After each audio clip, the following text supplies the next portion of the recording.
Bonjour à tous, j'espère que vous allez bien. Cela faisait un petit moment que vous n'aviez pas vu mes journaux et mes derniers projets créatifs. C'est ce que je voulais vous montrer aujourd'hui. Vous allez voir, il n'y a pas vraiment beaucoup de changements, à part le retour d'un petit nouveau. Et je pense que vous avez un petit spoiler ici pour savoir ce que c'est. Mais si vous voulez en savoir plus, continuez de regarder cette vidéo.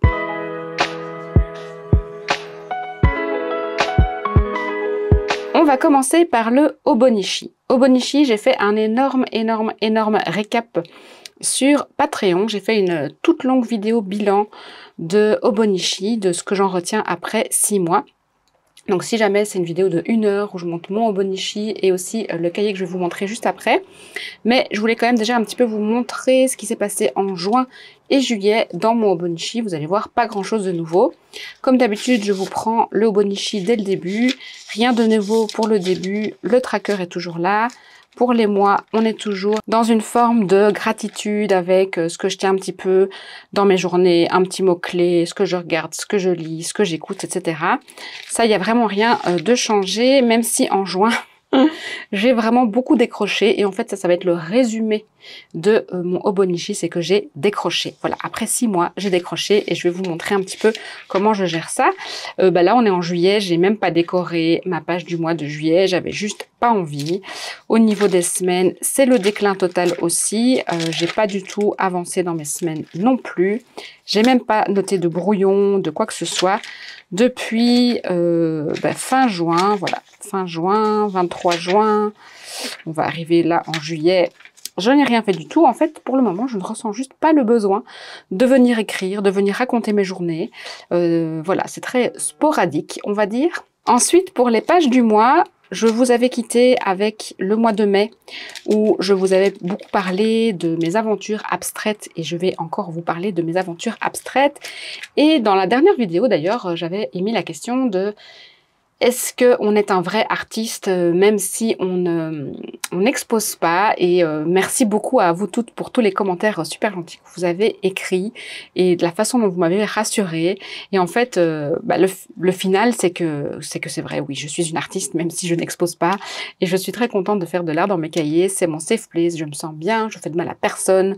Et donc, je compte vraiment bien continuer d'utiliser le cahier comme terrain de jeu artistique. Ça, c'est la conclusion un petit peu de toutes les réflexions du mois de juin et du mois de juillet. Toujours est-il que pour en revenir au Hobonichi, vous allez voir que en juin, vraiment, j'ai beaucoup moins tenu. J'ai eu beaucoup de mal. Je pense que je vous en avais déjà un petit peu parlé. J'ai juste plus eu envie. J'avais commencé à essayer de faire un collage par jour et j'ai tenu 3 jours avec de temps en temps des petits regains, d'écrire ce qui me passait par la tête et d'essayer d'écrire un peu plus grand pour compléter les pages tant bien que mal. Et puis je pense qu'il y a un jour où je me suis dit zut, j'arrête, j'ai plus envie quoi, ça sert à rien d'insister. Voilà, c'est pas le moment, j'y reviendrai bien à un moment ou à un autre. Et donc à partir du 10 juin, en fait je l'ai plus tenu, mais vous allez voir que c'est entre guillemets rempli, mais pas du tout, pardon, de manière quotidienne. Voilà, ici je n'ai rien fait. J'ai refait une page de stickers de fruits. Alors là, en fait, j'avais plusieurs jours où j'avais rien fait et j'avais envie de tenir un cahier de brouillon avec des fleurs. Et donc, j'ai dessiné des fleurs au crayon un petit peu là où j'avais de la place, en fait. Donc, c'est pas du tout correspondant au 16 et au 17 juin. Mais je me suis dit, bon, j'avais envie d'essayer quelque chose rapidou dans le fauteuil. Donc, j'ai fait ça. Ici, j'ai encore un peu écrit. J'avais décoré la page et j'ai pas du tout tenu cette page-ci. Là, pareil, un peu cahier de brouillon. J'avais vu une fleur que j'aimais bien, que je voulais recopier. Donc, je l'ai recopié là. Ici, il y a un dessin de ma fille avec rien de l'autre côté. Ici, j'ai un petit peu journalé et j'ai décoré même après parce que, voilà, j'avais juste écrit. Et puis là, j'ai un petit peu tenu un cahier de poids et d'alimentation, on va dire ça comme ça, puisque je pense que je l'ai déjà dit, je surveille un petit peu mon poids, en tout cas la façon dont je mange, j'essaie d'avoir une vie saine, tant au niveau de ce que je mange que de mon activité, sans non plus me mettre la pression, je veux dire, on n'est pas dans un but vénal. Ici, j'ai un petit peu journalé normalement et j'ai eu un espèce de regain fin juin en me disant je vais faire une page pour juillet avec mes intentions de juillet, avec ce que j'avais envie de faire au mois de juillet, c'est-à-dire chiller, bien manger, manger des fruits, l'alimentation saine, etc., etc., slow life. Et puis voilà, je n'ai pas non plus continué. Du coup, j'avais même dit à ma fille, s'il te plaît, fais-moi un dessin, histoire de dire que ça se complète. Là, j'ai un petit peu noté des trucs d'alimentation. Et puis de nouveau, ben voilà, on est dans le déclin total. Et de nouveau, comme je vous dis, ce n'est pas grave du tout parce que je sais. C'est vraiment un truc que j'ai compris hyper bien cette année. Je sais que je fonctionne par phase, que je fonctionne par cycle, que les cycles, je vous en ai déjà parlé, durent à peu près 1 mois, 2 mois, 3 mois, parfois généralement 1 mois, et puis après j'y reviens un jour de nouveau, j'ai une obsession, et en fait je commence à reconnaître le schéma, c'est-à-dire que je vais avoir une obsession, je vais binge-watcher des vidéos pendant des jours et des jours et des jours, jour et nuit sans rien faire, et puis je vais me réveiller un matin et je vais faire de manière obsessionnelle pendant 1 mois ou 2 mois, ça va dépendre de la durée de l'obsession, c'est jamais vraiment équivalent. Et puis de nouveau, ça va s'arrêter, je vais avoir un creux et puis je vais repartir avec autre chose. Et c'est ce qui se passe exactement en ce moment. Je suis entre 2 obsessions, une qui se termine et une nouvelle qui commence. C'est ce que je vais vous montrer avec le deuxième cahier. Pour celles qui me suivent et qui me suivent sur Patreon, ce cahier n'est pas inconnu puisque c'est mon cahier d'art ou art journal ou appelez-le comme vous voulez. Moi, j'aime bien écrire toujours des petits trucs sur ma couverture. Donc, c'est mon book of art, donc mon cahier d'art. C'est là où je mets toutes les choses que je trouve rigolotes et étranges, les choses qui font chanter mon cœur. Et donc, je vous en ai déjà parlé, je pense, dans la précédente vidéo ou dans 2 vidéos avant.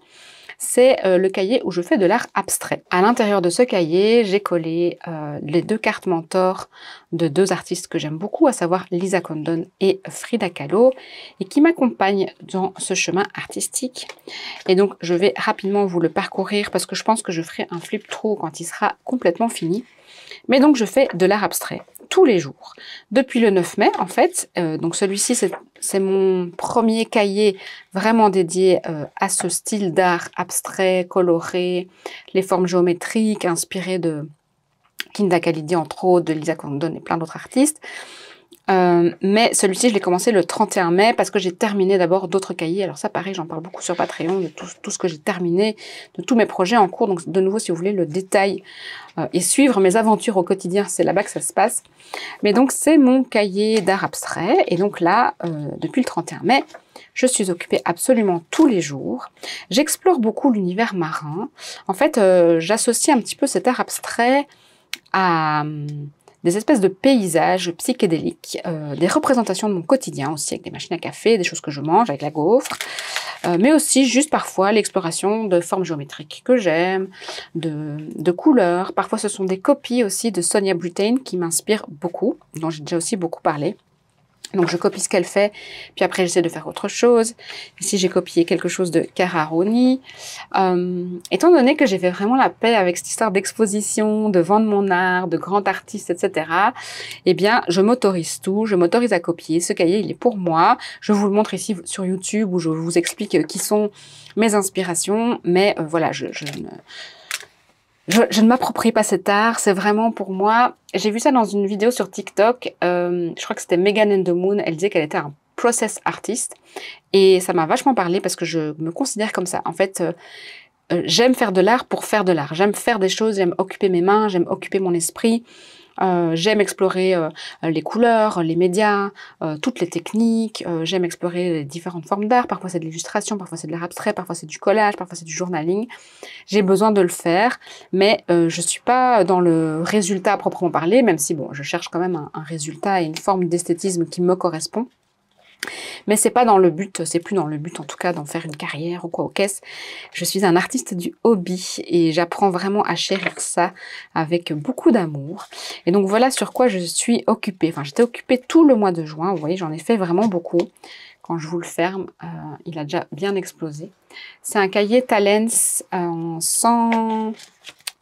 Je l'ai écrit ici en 140 grammes. Honnêtement, je ne le recommande pas spécialement parce que le papier n'est quand même pas top. Ça transperce pas mal quand on utilise des médias mouillés. Mais voilà, moi, il me convient parfaitement pour ce que je fais maintenant. Et je pense que vraiment, le prochain, je vais me décider à acheter du bon papier parce que, voilà, ça peut plus durer ce papier qui transperce. J'ai aussi suivi un cours avec Hélène Wells, qui est ce cours-ci, qui est le cours Sketchbook Magic. J'adore le travail d'Hélène Wells. J'adore aussi elle en tant que personne. Et donc ça, c'est le projet du cours que j'ai fait. Et après, j'ai essayé de refaire un projet un peu seul.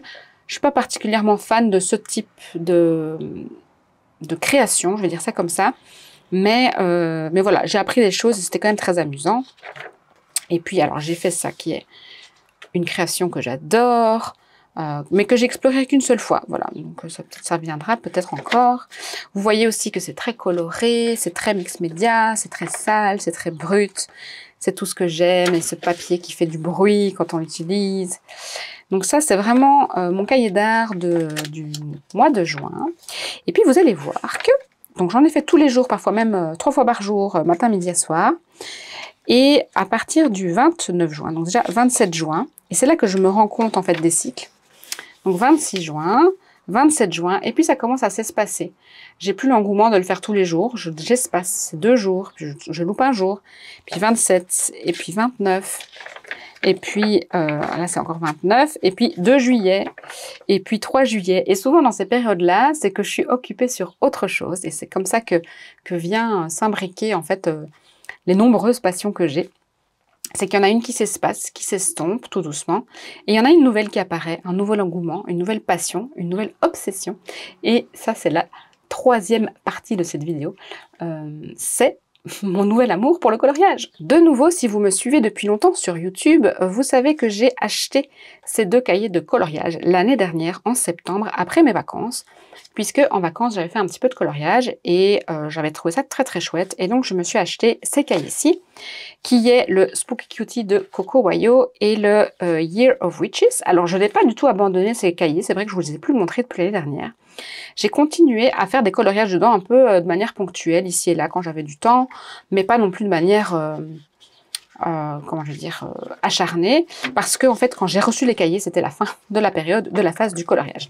Donc, à ce moment-là, j'avais acheté les Crayola Super Tips, et en fait, je les aime vraiment pas trop, parce que ce que je n'aime pas trop dans ces marqueurs, c'est qu'ils ont tous la même valeur. Alors, la valeur d'une couleur, c'est s'il est clair ou foncé ou médium. Et j'ai remarqué que les Super Tips, ils étaient souvent tous médium ou foncé.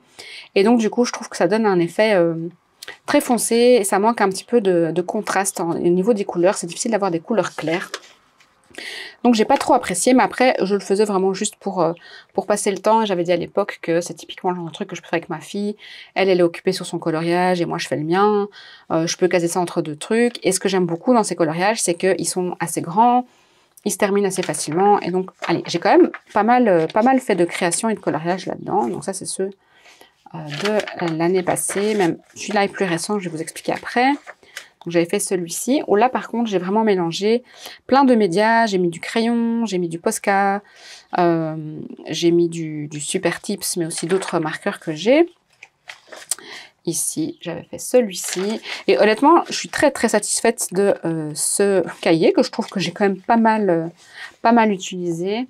J'ai fait pas mal de coloriage dedans. Je l'ai aussi une fois ou deux donné à ma fille et elle a fait aussi des coloriages dedans, ou alors elle a déchiré une page si elle voulait faire un coloriage, parce que forcément elle me voit. Et donc du coup, c'est quand même plus sympa de colorier ceux de maman. J'ai aussi fait celui-ci. Donc quand même, je suis assez fière de moi parce que, voilà, ça c'est ma fille qui l'a fait celui-ci. Je suis assez fière de moi parce que j'ai quand même été beaucoup dedans l'année dernière, enfin au cours de cette année. Il y a encore celui-ci. Et je pense que j'en ai encore un rouge qui était un peu raté, qui doit être un peu plus loin, mais bon, bref. Vous voyez, j'ai quand même bien avancé dessus. Depuis le mois de septembre de l'année passée, franchement, j'ai été, je trouve, bien occupée. Donc j'avais acheté celui-ci et j'avais acheté celui-ci. De UCQ que j'ai vu beaucoup passer dans les chaînes de coloriage, même si je regarde pas beaucoup de chaînes de coloriage. Et là, j'en ai fait quelques-uns, mais alors celui-ci, j'ai pas du tout aimé ce cahier. En fait, c'est le style de dessin. Alors, ils sont très beaux, mais c'est beaucoup trop fin, c'est beaucoup trop de petits détails. Et en fait, je m'énerve assez vite là-dessus. Ça m'énerve aussi que les lignes des contours soient si fins, parce qu'on dépasse très facilement. Et du coup, j'ai vraiment rien fait dedans quasiment. Il y a beaucoup de pages que j'ai déchirées dedans aussi, parce que de nouveau, je l'ai donné à ma fille et elle a pu colorier dedans. Et en fait, c'était aussi pour ça que j'avais acheté ceux-là en me disant, bah, c'est pas grave, si je les fais pas, Au pire, ma fille, elle colorie dedans, ou quand il y a des copines à la maison, genre de truc. Donc voilà, mais celui-ci, j'ai vraiment pas du tout aimé colorier dedans et j'en ai vraiment pas fait beaucoup. Et donc cette année, j'ai eu envie de refaire du coloriage, un petit peu par hasard. Je me suis dit, tiens, je vais refaire du coloriage. En fait, ce qui m'a vraiment influencé, c'est Chloé, d'Atelier d'Histoire, qui a ouvert une chaîne coloriage qui s'appelle, je sais pas comment, mais je vous mettrai le lien en description. Et je me suis dit, ah, mais c'est trop cool ce qu'elle fait, ça me donne trop envie, je vais recommencer. Et donc c'était au 30 juin. Et j'ai donc fait au 30 juin un que je vous ai montré ici. Voilà, celui-ci. Et je me suis dit, mais j'ai pas envie d'un truc Halloween, j'ai pas envie d'un truc automne, je veux vraiment un truc de printemps. Et j'avais pas de coloriage de printemps, donc j'ai repris le Year of Witches en me disant, je veux vraiment un truc d'été, de printemps et tout. Et j'ai fait celui-ci au crayon de couleur que je n'aime pas du tout, qui m'a pas du tout amusé, qui m'a vraiment énervé et qui a confirmé que ces dessins-là ne sont pas du tout pour moi. Donc, ce que j'ai fait, c'est que je me suis commandé le Cozy Corner de Coco Wayo, puisque j'ai tellement aimé le Spooky Cutie. Et inspirée par Chloé, j'ai fait évoluer ma technique de coloriage. C'est-à-dire que j'ai toujours utilisé mes feutres Super Tips. Donc moi j'ai des Super Tips, j'ai des Écolines et j'ai des Stabilo. Mais j'ai commencé à jouer avec les ombrages. Et je suis beaucoup plus satisfaite avec ce que j'ai fait. Donc j'ai réalisé celui-là que je trouve trop chouette. Et donc en fait j'ai fait des ombrages au crayon de couleur. Et ça je voulais vous montrer aussi après les crayons que j'utilise. Et donc la base est très simple, c'est une base de marqueur. Et après je viens faire tous mes ombrages au crayon. Et je m'amuse beaucoup, j'en ai fait beaucoup. Et donc depuis le 30 juin, je suis occupée tous les jours dedans. Parfois ça me prend un peu plus qu'un jour parce que je suis coupée entre deux. Et c'est ça aussi que je trouve très cool avec le coloriage, c'est qu'on peut s'arrêter et le reprendre plus tard. Je veux dire, il n'y a pas mort d'homme, on n'est pas dans un élan d'inspiration absolue, juste on colorie. Et ce que je fais aussi, c'est que je vais sur Pinterest et je tape en fait Cozy Corner Coco Wayo et donc je regarde un petit peu les exemples et je recopie un peu les exemples et c'est vraiment sans prise de tête et ça me détend énormément. Et donc, je voulais vous montrer celui que je suis en train de faire en ce moment. Donc là, j'ai fait toute ma base de marqueurs avec les marqueurs que j'ai. Donc, comme je vous disais, les Super Tips, les Stabilo ou les Écolines. En fonction, je choisis un petit peu les couleurs. Et maintenant, je vais faire toutes mes ombres avec mes crayons. Je me suis acheté une belle boîte de crayons Posca. Et je voulais vous la montrer parce que, en fait, je n'ai vu personne parler des crayons Posca. Je les ai trouvés un jour au détour d'un magasin. Et j'avais acheté à la pièce de couleurs. Et en fait, ils sont géniaux. Je les adore. Ils sont hyper gras. Les couleurs sont hyper saturées, hyper chouettes. En plus, la boîte, je trouve qu'elle est hyper pratique. Donc, elle est en 3 petits étages comme ça. Elle se transporte très facilement. Et on peut soit vraiment sortir toutes les 3 étages comme ça, soit se dire, ben voilà, aujourd'hui, je veux travailler qu'avec ceci, ou je veux travailler qu'avec les bleus verts. Donc, très pratique. Et donc, du coup, je fais mon petit coloriage au marqueur. Une fois que j'ai fini la première base, je vais dans mon petit canapé, je prends mes petits crayons et je continue les ombres. Et voilà, pour le moment, je suis rentrée dans cette phase obsessionnelle du coloriage, c'est-à-dire que je regarde des chaînes de coloriage, je me renseigne sur les techniques de coloriage. Donc, vous voyez, ma technique a quand même vachement évolué entre ça et ça, où ici je faisais vraiment que du marqueur et là je commence à m'amuser à essayer de faire des petits motifs, à faire des petites ombres, à essayer un petit peu de l'aquarelle, enfin vraiment je m'amuse beaucoup, c'est très chouette et aussi ces coloriages ne me prennent pas trop de temps, donc c'est vraiment parfait à caser dans mon quotidien. Je voulais aussi revenir juste sur un truc, c'est que Coco Wayo, à la base, elle fait du Amazon KDP, donc elle s'auto-édite sur Amazon. En fait, je dis elle, mais c'est pas du tout elle n'est pas toute seule à le faire, c'est un collectif d'artistes qui s'appelle Coco Wayo, mais tout le monde dit elle, parce que souvent, celle qui fait des vidéos, c'est une femme. Mais en fait, c'est tout un collectif d'artistes, donc il y a peut-être des garçons dans la salle. Et donc, avant, elle publiait par Amazon KDP, avec ce papier... très imprimante et maintenant elle se fait publier par Penguin, voilà. Et donc elle en a publié quelques-uns et il y a eu beaucoup de polémiques sur Amazon même, dans les commentaires vous allez voir au niveau des gens qui ont acheté, où ils disent que le papier est vraiment dégueulasse, que ça marche pas du tout avec les feutres à alcool, mais en fait moi j'utilise pas les feutres à alcool, j'utilise comme je vous ai dit des marqueurs à base d'eau. Et en fait, je trouve que c'est plutôt bien pour les marqueurs à base d'eau. Et j'ai vu une super vidéo, pareil, je vous mettrai le lien en barre d'infos, d'une nana qui a fait des comparatifs en fait avec les marqueurs à base d'eau et les marqueurs à alcool. Et en fait, le papier joue une grande différence pour la technique. Et ici, en fait, elle a pris un papier un peu plus épais et un peu plus grainé, qui moi, je trouve, fonctionne vraiment très très bien avec les marqueurs à base d'eau. J'ai pas de marqueur à alcool, donc je peux pas faire la comparaison. Mais justement, moi, ce que je n'aimais pas sur les KDP, comme j'utilisais les marqueurs à base d'eau, c'est que, en fait, ça déchire la matière, ça transperce vraiment très très fort, ça abîme vraiment le papier et ça fait vraiment plein de traces, ce que j'ai beaucoup moins ici avec les nouveaux cahiers. Et en fait, je pense juste que les nouveaux cahiers sont beaucoup plus adaptés aux marqueurs à eau, alors que les anciens sont beaucoup plus adaptés aux marqueurs à alcool. Donc si vous faites du coloriage au marqueur à alcool, vous allez voir une différence. Voilà, moi après, je suis vraiment pas du tout une pro du coloriage et c'est pas du tout le but d'être une pro du coloriage. Comme je vous l'ai dit, je fonctionne par phase et c'est ma phase du moment. Mais en tout cas, ce que je trouve chouette, c'est que malgré tout, je continue d'apprendre, même en faisant du coloriage.